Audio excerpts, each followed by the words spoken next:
Welcome to Back in the Box, your weekly dose of discussions and stories shared about how we felt we were kept in boxes in our lives by society and close family members who expected us to sit in a box and stay in it. In our podcast, we aim to lift the lid on all the times we tried to break out of the boxes. I'm Em. And I'm Z. We are both South Asian women and are lifting the lid on all of our personal experiences and doing so as two friends having a light-hearted conversation. And through healing, we're now in a position to be able to talk openly and vulnerably in the hope that you may also be able to resonate with our experiences. Join us to lift the lid on that box. Okay, so today we're going to be discussing pregnancy and labour and how we approach them based on our experiences. Ooh, this will be an interesting one as it reveals whether we created new beginnings for our next generation. Let's dive in. Okay, let's start with our pregnancy experiences then. I have to say, I loved being pregnant. And do you know what? Just the thought I was creating a new life inside of me. It was amazing. Like, it's a miracle, isn't it, what our bodies can do? You know, I loved being pregnant as well. It was like butterflies around, sunshine, rainbows. Woo-hoo. Nothing could go wrong. I loved being pregnant. Oh, it was such a joyous feeling, wasn't it? I loved monitoring the progress. I was literally like, I had my book and I loved knowing what was happening. Oh, the baby is a pea size now. Oh my gosh, it's a melon size now. And thinking about all of that. And I'm sticking to the book. I know best. I'm going to do what is right for me. What did you do? Were you like that anal?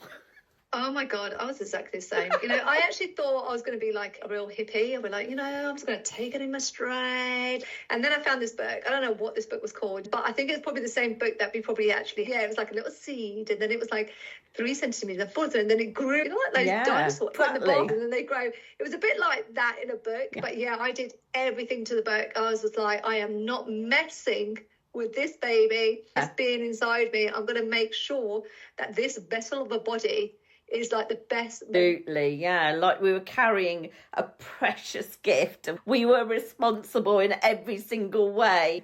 But I've got to say, before I fell pregnant, I have to say I was never really maternal. And I'd be the sort of person somebody would go, do you want to hold the baby? I'm like, no, don't give me the baby to hold. I don't know what to do with it. I don't even know how to talk to it, you know. And then people would be like, oh, kitty, kitty, kitty. I'm like, why are you talking like that? Why are you acting so different around babies and young children? So I guess for me, in the back of my head was, am I actually going to be maternal when I have this baby? I did have that little bit of fear. What was it like for you? You know what? I think I had that nurturing for so many years that I bring up my siblings as if they were my own children, to be fair. So even though I wasn't maternal in the sense, I wasn't in a rush to have a baby because I was just like, man, I've done that for so many years. I don't want to have that responsibility. Yeah, you clearly had that maternal side already, though, because you'd experienced it, hadn't you? Yeah, 100%. I had the maternal instinct. I just wasn't ready to have kids straight away. I didn't have that urge. You know, when people get married, they're like, right, I want to have babies. I was like, no, I'm in no rush to have a baby yet.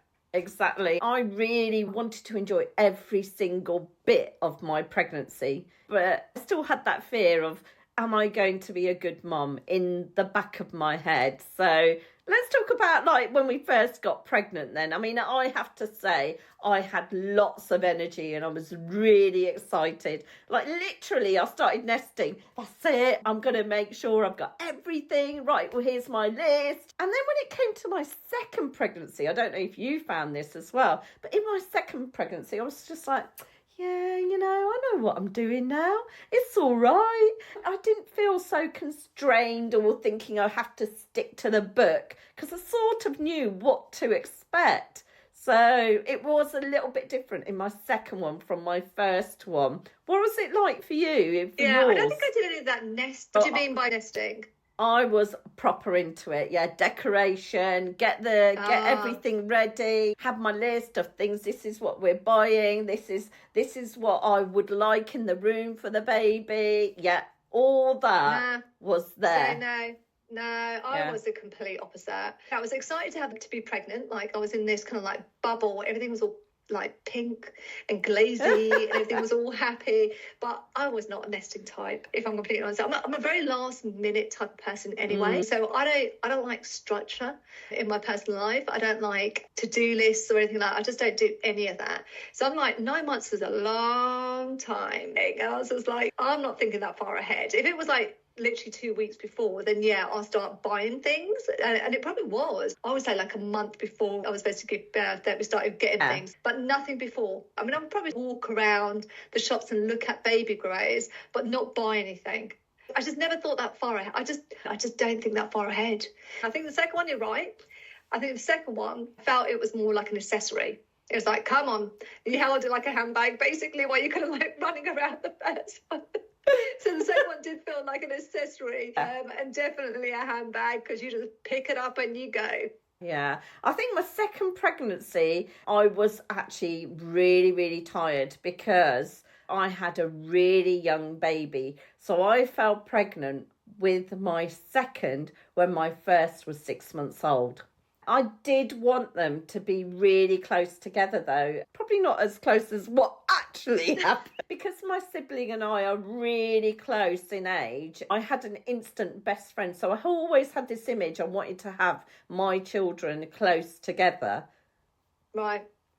Yeah, no, for me, I was one of six. Honestly, I wanted to be an only child. And I thought my life would have been so much better if I was an only child. Okay. I don't mean that literally. I didn't really want a large family. I think maybe back in the day, I probably, it'd be great to have like 4 or 5 kids. No, 4 kids. Yeah. When you have the first, and the first year's bloody hard work, if I'm completely honest with you. And we'll come on to that, which we'll come on to. But no, I mean, for me, I think from having the first, I think for a while we were quite content with just having one. Yeah. And I thought, and I gave, when you have your first, I don't know about you, but I just sort of felt that I couldn't give any more love, or I had more love to share with another being. So I wasn't quick to have another baby. And it was literally 5.5 years later when I actually had our second.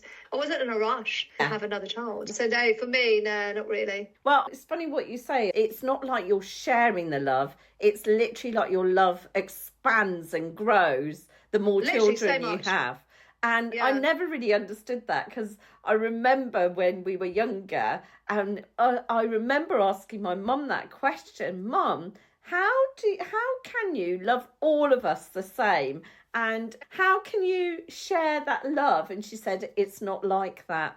Your love is just there for all your children. And you don't sort of understand how it's not about sharing that love individually. It's just there as a whole for everyone. And it doesn't matter how many children you have, that love is equally abundant for everyone. Yeah, I didn't actually have that same experience, to be honest with you. So it was very clear who was the favourite and who wasn't. Because my thing is like having lots of children. I don't know whether indirectly they would know if you had a favourite or you didn't have a favourite or something. And I just didn't want the risk of that.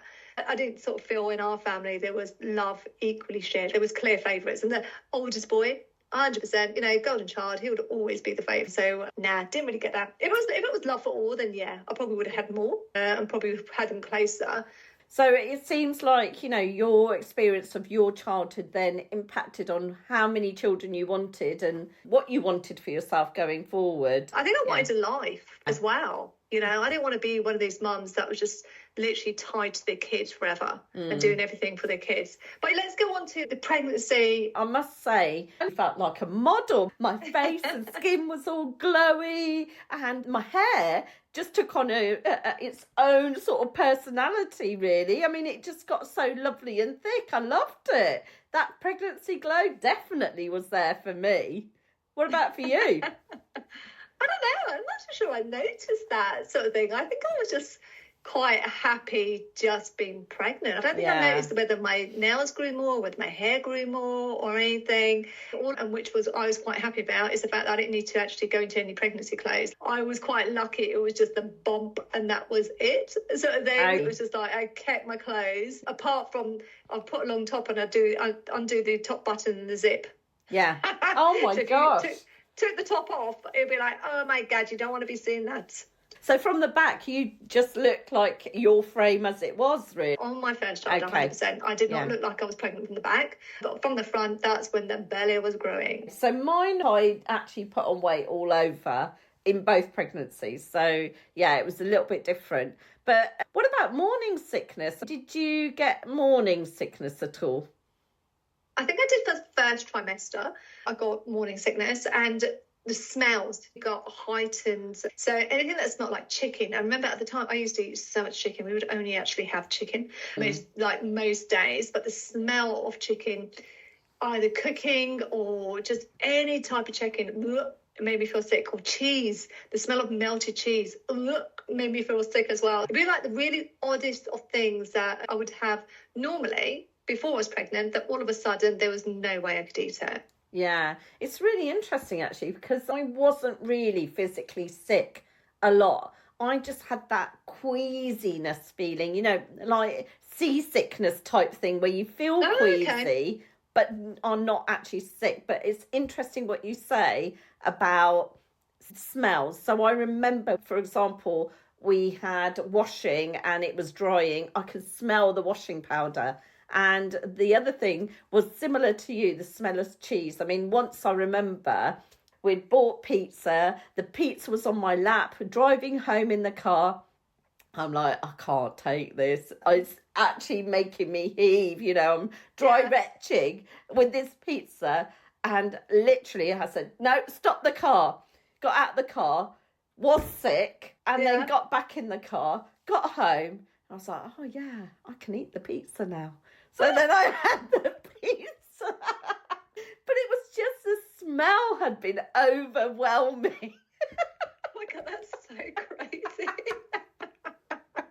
This pizza's made me feel sick. Actually, I really love this pizza. I'm going to eat it now. Exactly. What about cravings? Did you have any cravings at all? You know what? I think there were different cravings for each child. So for my first child, because I did everything, like I said, I followed the book in terms of theory, like keep your body clean. Yeah. So I was quite kind of conscious of what I ate. I was quite healthy, which is funny because my son eat very healthy things as well. He wasn't really into like a lot of junk. Whereas when I was pregnant with my second child, that all went out the window. I was like, oh my gosh, I want as much junk and as much chocolate as I could.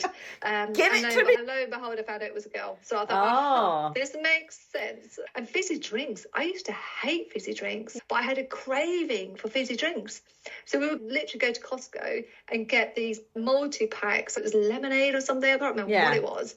And lo and behold, she loves junks. Burgers, fries, fizzy drinks. My craving with my first pregnancy was, funnily enough, fillet of fish from McDonald's.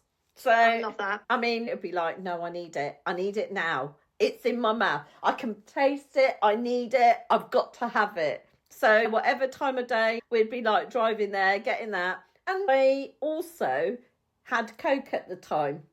Now, my eldest, she loves that fillet of fish from McDonald's. That is her meal if she was to get a McDonald's.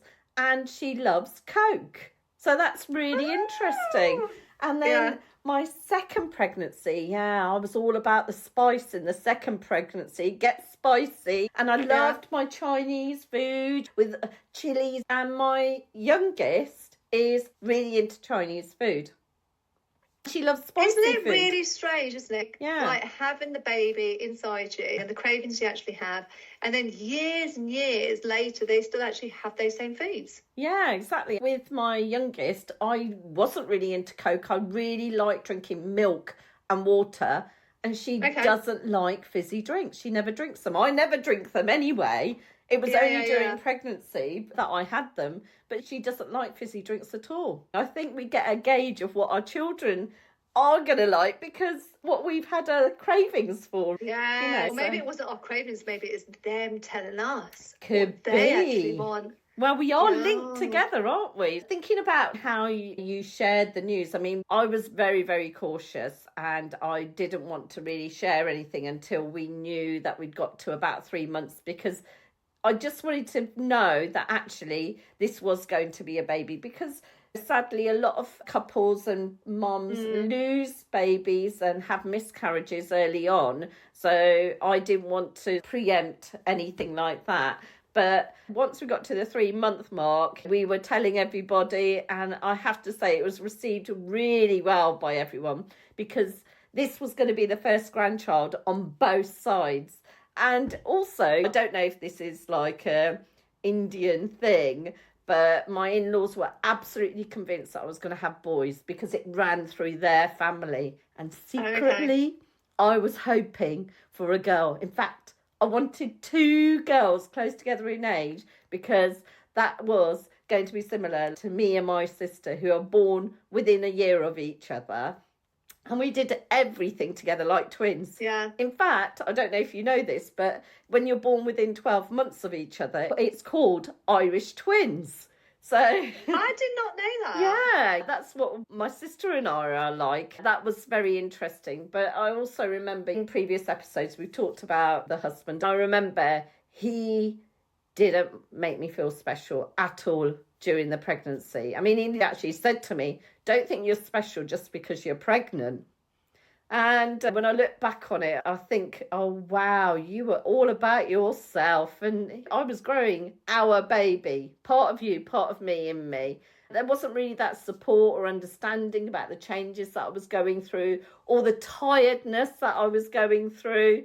I fell asleep a lot after working. I used to have swollen feet. I remember once I fell asleep straight after work, and I woke up and I'd got a mobile phone, you know, the really big brick ones. Yeah, they were out at the time, and I remember waking up to it ringing, and it was the husband, and I was meant to have picked him up from work, and I'd overslept because I was so tired being pregnant. Yeah. And he'd been waiting for about an hour. I should have been there an hour beforehand, and I was out cold to the world.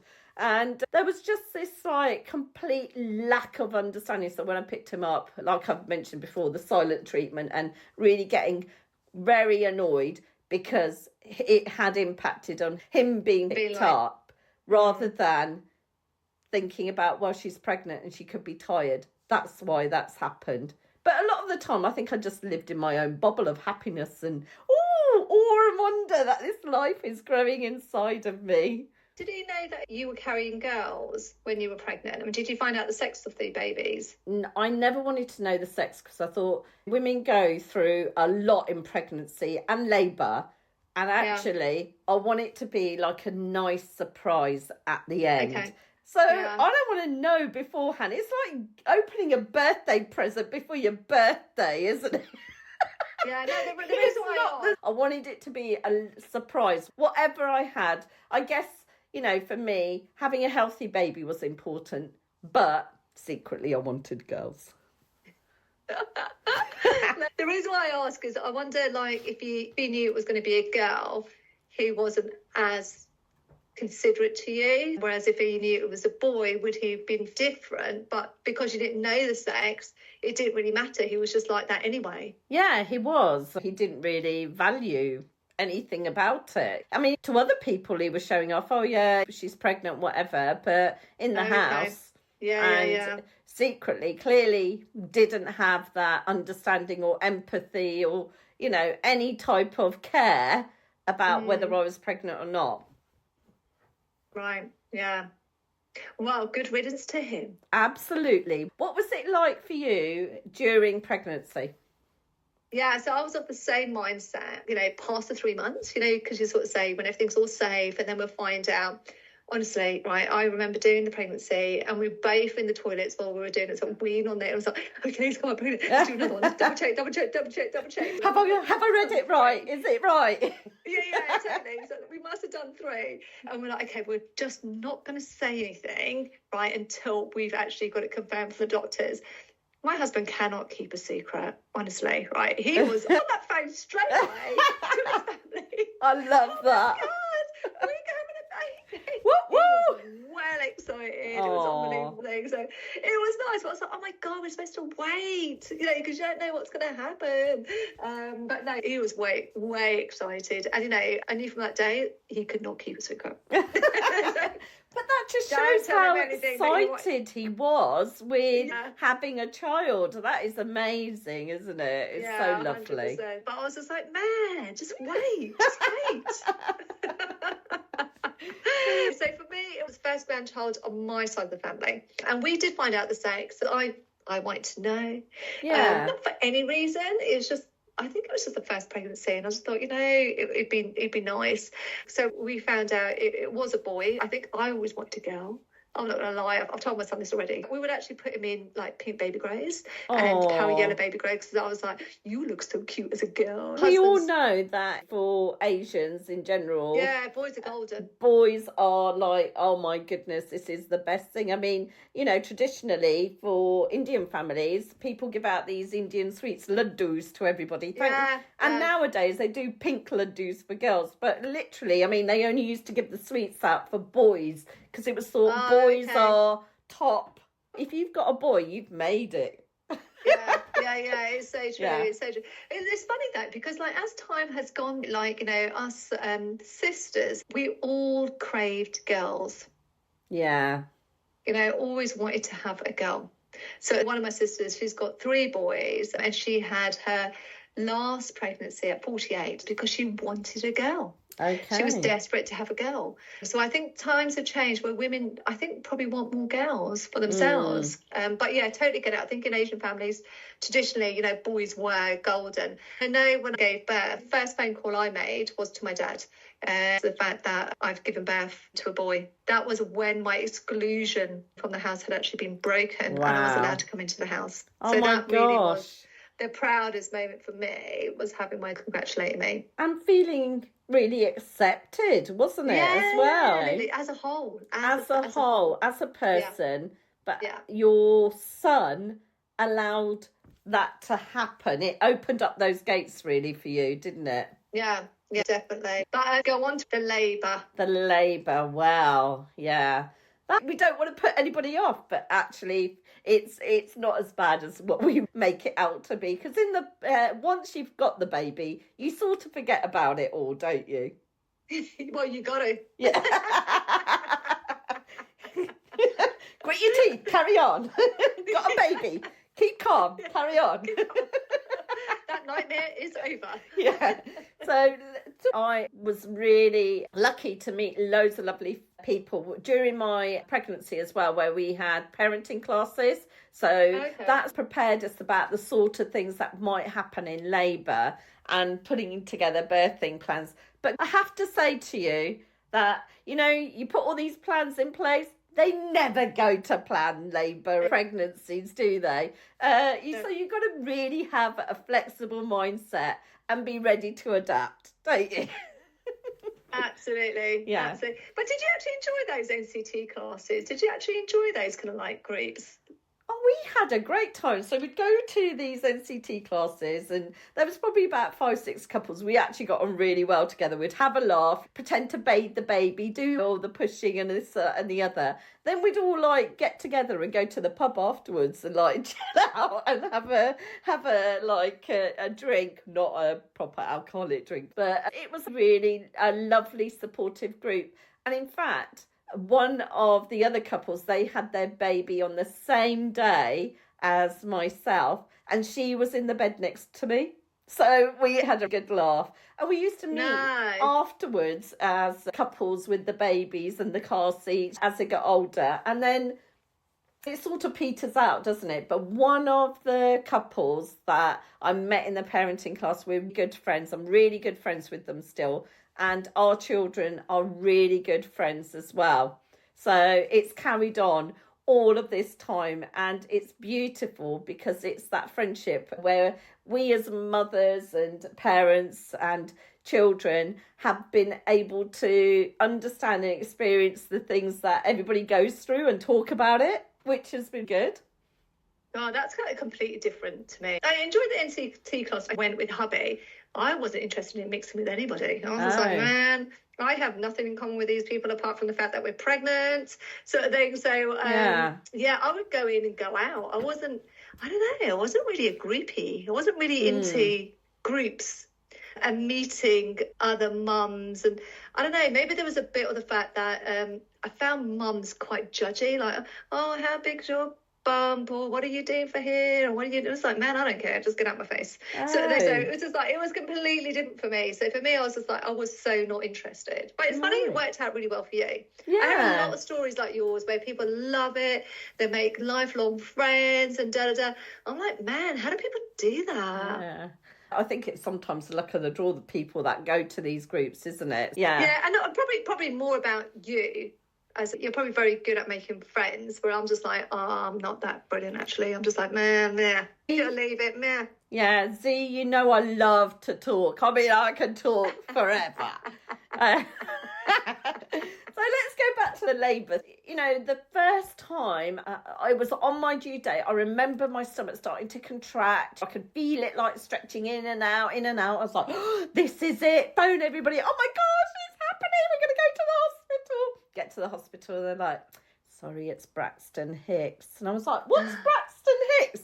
False pregnancy, where you get false contractions. And I had to call up everyone, sorry, false alarm. And interestingly, because I don't like to do things by halves, so that happened on the Monday and we moved on the Friday into a new house, because I was like, you're not coming out until I've moved into my own house. I didn't want to be with the in-laws when I'd had the baby. Right. So that day in the morning, when I was overdue, they'd done a sweep, which is a procedure that they do where they separate the amniotic sac from your cervix to try and stimulate the labour naturally, because I was overdue. And we'd moved in, and on that night, I think I was up till probably about 2 or so, just excited about being in a new house. And I went for a pee, and I was like, oh, this wee feels a bit different from normal. I don't think it's coming out of the right hole. So, and then I realised, oh, my waters have actually broken. That's a lot of wee. Thank the Lord that happened in the toilet, because I'm not about to be cleaning water off the floor. Thank goodness. I was like, right, okay, off to the hospital, bag ready, called everyone. Yeah, it's definitely happening this time. And I mean, for me, my first labour was really lovely in terms of had a birthing room, was in a big bath for quite a while, wasn't really in pain. Got to about 7 centimetres. They were like, oh, you need to go to the labour room now. Got monitored and they were like, oh, we think the baby's in distress. There's meconium, so which is their first poo, which suggests sometimes that the baby's in distress. So they were like, okay, we're going to give you pethidine and gas and air. I was like, yeah, no worries, that's good. Gas and air, oh my gosh, the best thing ever. I mean, I loved it. 1 minute I'm all straight-faced and I'm like to the nurse, no, this isn't working. I can't feel anything. And she turns around and I'm start bursting out laughing because I just couldn't contain my laughter. I was laughing from the gas and air and it was so funny. So in between the contractions, I was taking these big gulps of gas and air, laughing away, and then I'd have my contraction, and then gas and air, laughing away.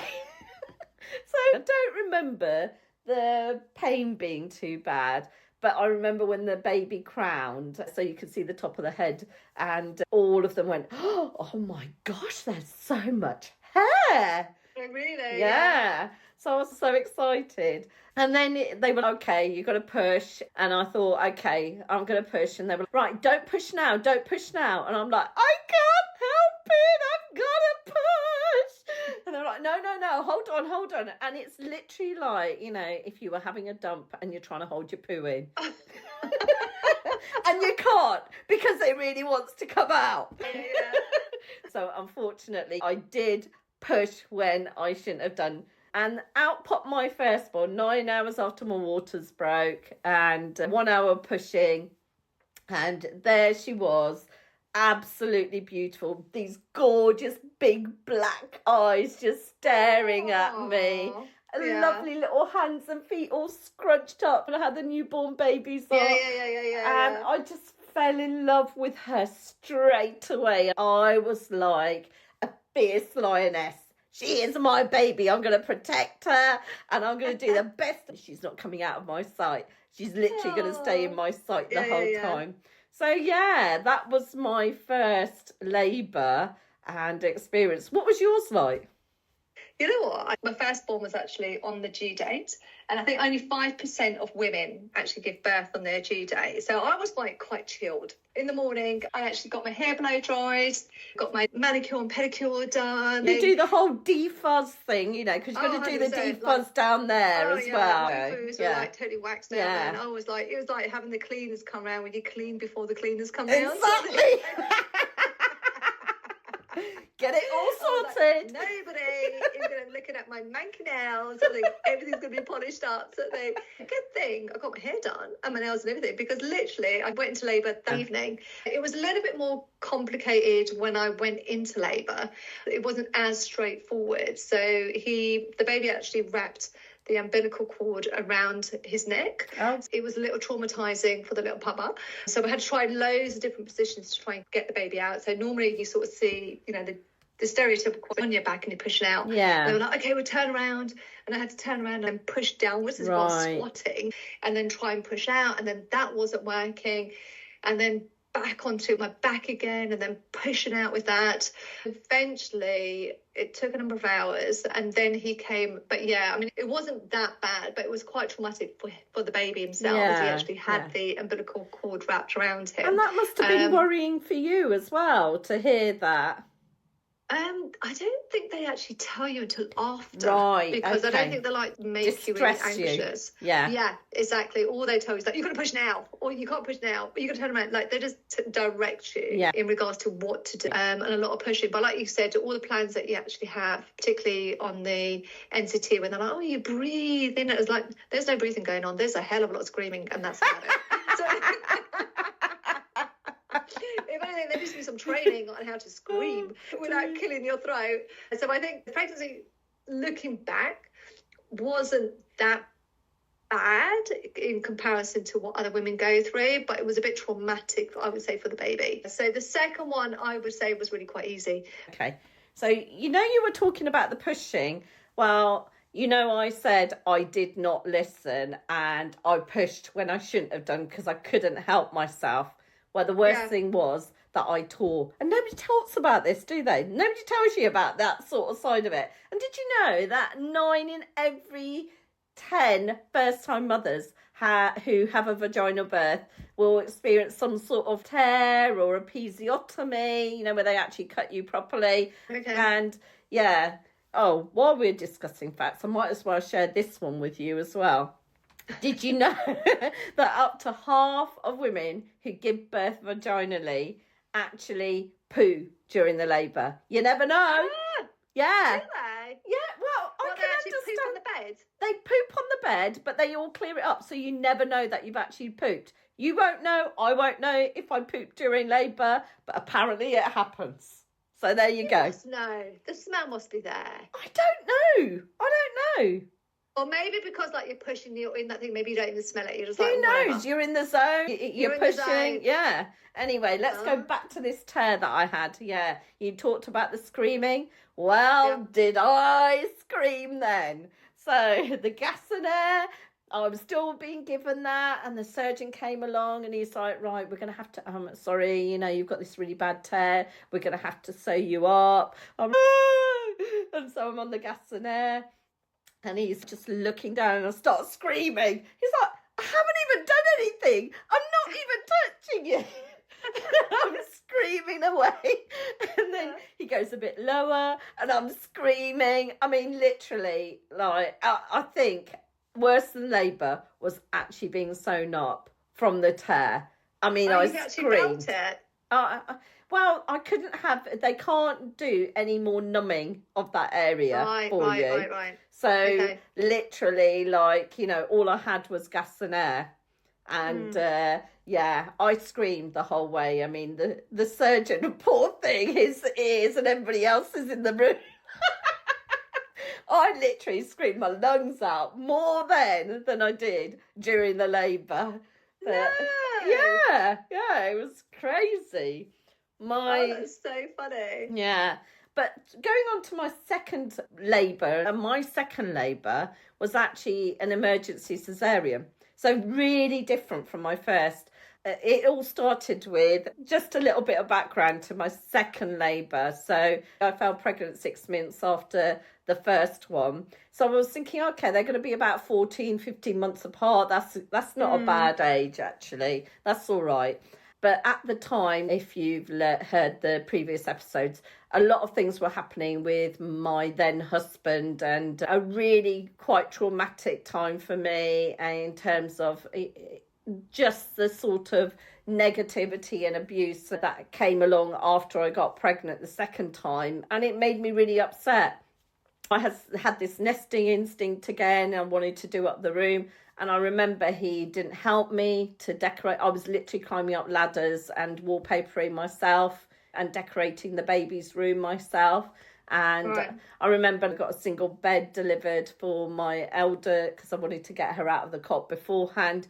And he didn't help me. I was assembling it all myself, carrying all the bits up. And I was emotionally very upset all the way through the pregnancy. So in retrospect, I don't think emotionally I was looking after myself as well as I could have been. And I think that impacted on me having my second preterm. So she was born before 40 weeks and she was actually born 13 weeks early. So weirdly, I had this dream.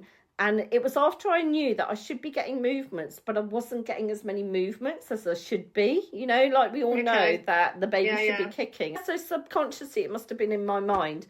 And I had this dream that I was walking around carrying this shallow vase with water in it and floating candles in it. And everybody was like crying around me. And I was crying like somebody had passed away. I woke up and the husband was wiping my face on my cheek like I had tears. And I just knew then something's not right and we need to go to the hospital. So we ended up going to the hospital. My eldest was 11 months at that point. And they said, oh, there's not enough oxygen going through to the baby. And that's why your baby's not moving. And they're literally using the oxygen to survive and breathe. And it was a really, really scary time. Wow, so you actually had a premonition? It was weird. Yes, I felt like I had a premonition. But I think subconsciously as mums, maybe we have this feeling and it just came out in that way, you know. So they said, no, you can't go home. We've got to give you steroids. We've got to take the baby out as soon as possible. And I don't think I was really expecting that was going to happen. And I'm also thinking, I've got an 11-month-old. What am I going to do? What's going to happen there? They said, no, we've got to give you steroids. You're staying in hospital. So the following morning, they took me straight into theatre. I'm the sort of person that likes to know, well, what's the risk? What's going to happen? They were like, well, it's 40% survival chance. And only if the baby is over 400, we don't revive the child because it's too small and it would cause it a lot of distress. So I'd gone into this emergency caesarean with the knowledge that my baby may not survive and there was only a 40% chance that the baby would live. So, right, wow. Yeah, so I'd gone in and I remember it's really weird, you know, like you see these programmes where they've got music on. They literally do play music in the theatres. And I had this satellite dish halfway across my abdomen. And this time I was awake all the way through the surgery. You know, they obviously cut me and I could just felt a bit of tugging. And then out came my baby. I mean, you know, you're looking at a child who is born at 27 weeks. And so they're not a fully grown 40-week baby. And she looked like a bit like an alien, really. What did she weigh? She weighed 640 grams. Little turds. I know. Under a bag of sugar is what she weighed. And amazingly, her APGAR score, which is like what they do as a quick assessment of a newborn to see if they're well and if they need any treatment. And that was at 9 out of 10. So they were all like, gosh, this is an amazing score. I saw her. I wasn't able to hold her. They couldn't put her on my chest or anything. But when I saw her, I just cried with so much relief that she was here. And I just knew she was going to be a fighter. I just knew it. And I was like, you are going to be all right. I know it. I just felt it. So she was born in the early afternoon. And they said to me, right, you can only go down and see her later if you can get out of your bed after the cesarean and sit in a wheelchair to be wheeled down to the special care baby unit because she was there. And I was like, yeah, that attitude I always have, I will. So, I got myself out of the bed, into that wheelchair, and boy, did it hurt. But, I was still going to do that. I was getting to her no matter what. And she was in the highest part of special care where they have one-to-one at that point in time. But she was a real fighter and a real miracle. What about your second labour? I mean, completely different, if I'm going to say. Yeah. Because I was quite fixated on having a water bath. I thought it was going to be like one of those little mini spas you actually get. I had that in my head. I was like, I love that. Water bath, sort of thing. And then, you get like a paddling pool. And I was like, what? You get like a rubber paddling pool that you actually have to fill up in your lounge or whatever. Yeah, so it's not like that glamorous. I was like, oh, okay. And then I chickened out because I thought, you know what? I wouldn't say chickened out, but then I kind of logically put into my head, like my son had his umbilical cord wrapped around his neck. Yeah. How do I know, like, there wouldn't be any complications with the second one? And if there were, it would take us a good 40 minutes to get to the closest hospital. Now, I do really want to risk that just based on my first experience of my first child. But yeah, my contractions started, I would say, quite early. But I didn't want to inform my hubby because remember, at the beginning, he gets well excited and I knew he'd be a bit excited. And I thought, I really can't be asked with this excitement sort of thing. I want to be chilled. So I quickly crept downstairs, phoned the hospital, and they were like, okay, how many centimetres are you? They were like, okay, you're not ready, you've got a few hours. I was like, okay. And I thought, I'm not going to go back upstairs because he'll probably hear me like going through my pain and he'll be like, okay, I don't want to do. So I thought, let me just rub myself a bath, eat some cornflakes and just chill out. So proper chilling. Was proper chilling. Yeah. Chilling on some cornflakes on the hot bath. Then the contractions got worse. So I thought, okay, this is unbearable. Right, I think I need to tell hubby now and we need to go to the hospital. And so as soon as I went upstairs, I was like, we are ready to go. Oh my God, let's go. Oh. And then the panic started. Well, I want to say panic. The excitement started. Yeah. But I'm glad it started at that point because I don't think I was ready for that excitement for 3-4 hours. I was like, man, let's just contain this to when it's actually necessary. Yeah. And it helped you to stay relaxed, didn't it? Yeah. I needed to be calm. I needed to be in a nice, calm space. No excitement around me.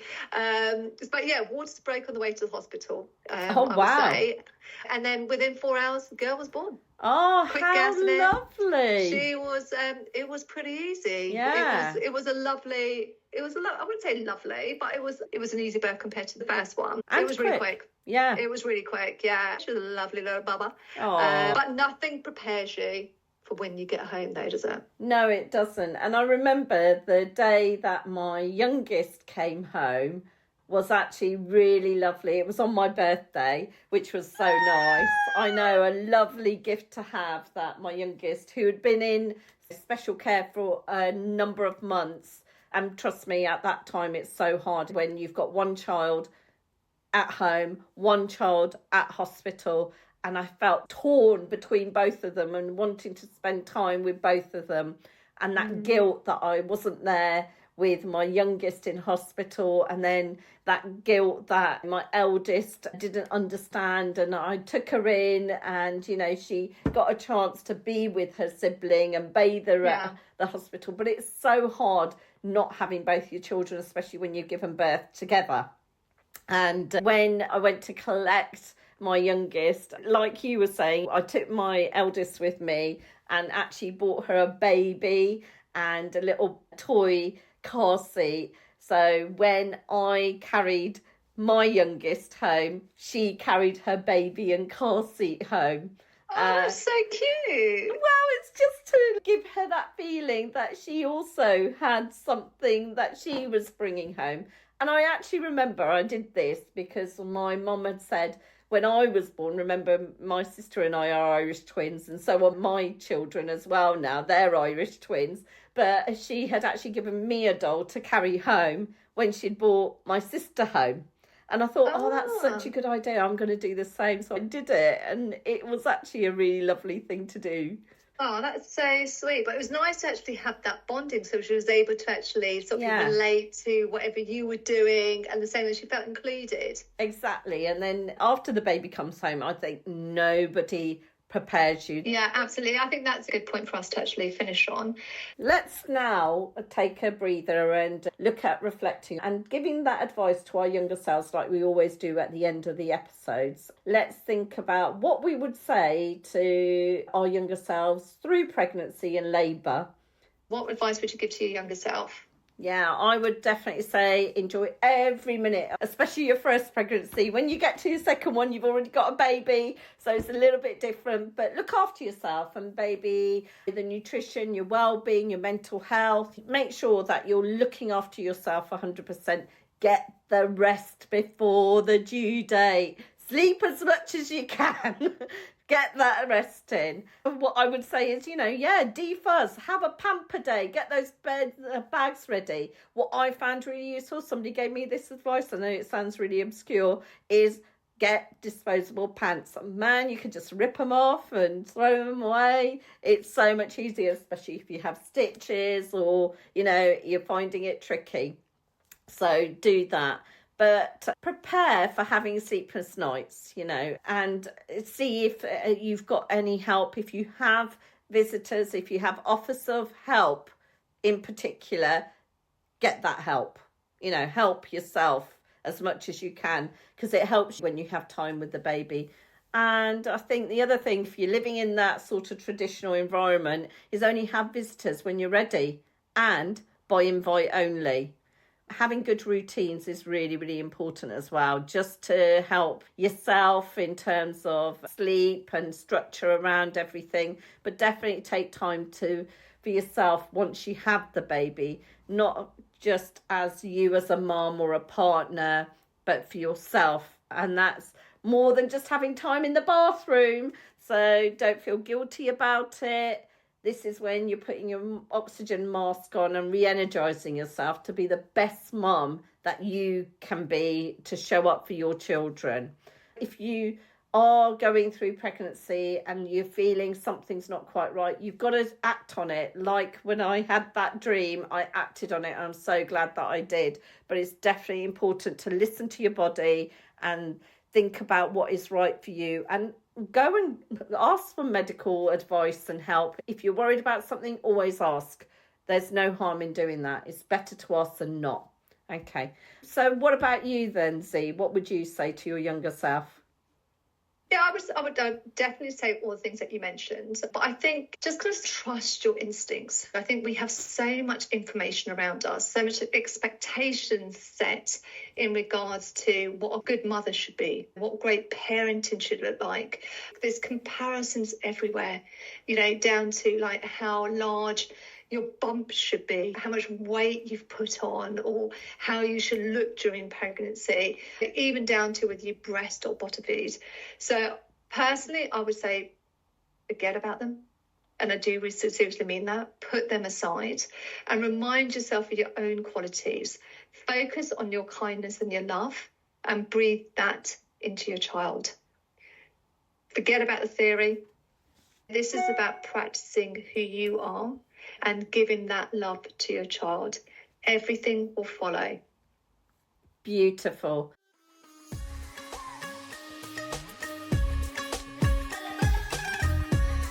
Thanks for listening today. We would love it if you could click the subscribe button, add your comments and share with as many people who you feel would enjoy our discussions and stories.